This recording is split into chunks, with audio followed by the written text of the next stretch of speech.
Pinagbantaan ng hindi pa nakikilalang salarin ang isang guro sa Bukidnon. Ang dahilan niyan, ang pambabagsak daw ng guro sa kanyang estudyante. Nasa frontline ng balitang yan si John Aroa.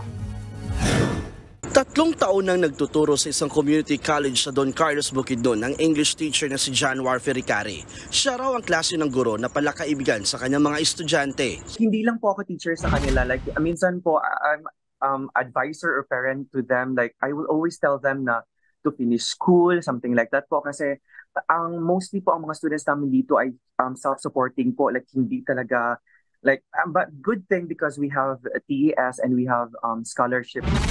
Kaya hindi raw makapaniwala ni Teacher John na makatanggap siya ng chat sa Messenger mula sa hindi nagpakilalang sender. Sa lingwaheng Bisaya, nabanggit ng anonymous sender ang tungkol sa umano'y pambabagsak ni Teacher John sa kanyang estudyante. Kasama nito ang paratang na hindi naman daw nagdidiscuss o nagtuturo sa Teacher John at may gana pa umanong mambagsak.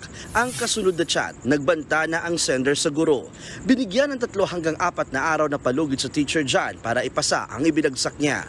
At kung hindi, posible raw na may mangyari sa guro habang nasa daan. When I read the message po, I'm really hurt. Like, paano masasabi ng mga estudyante na ganun po, na I'm very considerate of them, knowing that like I'm very considerate po, ma'am. Like, I'm very like I would always tell them na why they have that kind of grade. Like that, I'm very transparent when it comes to my grades. So I don't understand why they have to tell me that kind of way and threatening me.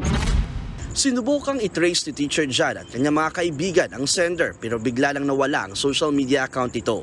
Nagpa-blotter na rin ang guro. Ipinost din ni Teacher John sa social media ang screenshots ng natanggap niyang pagbabanta. Umani ito ng samot-saring reaksyon. Ayon sa Teachers Dignity Coalition, seryosong banta ang kinakaharap ni Teacher John. Marami raw guro ang nakakaranas nito. Hindi ito pwedeng ipagwalang bahala. Po hindi yung biro. No? At syempre, apektado din dyan yung status no, yung stature no ng ating mga guro no.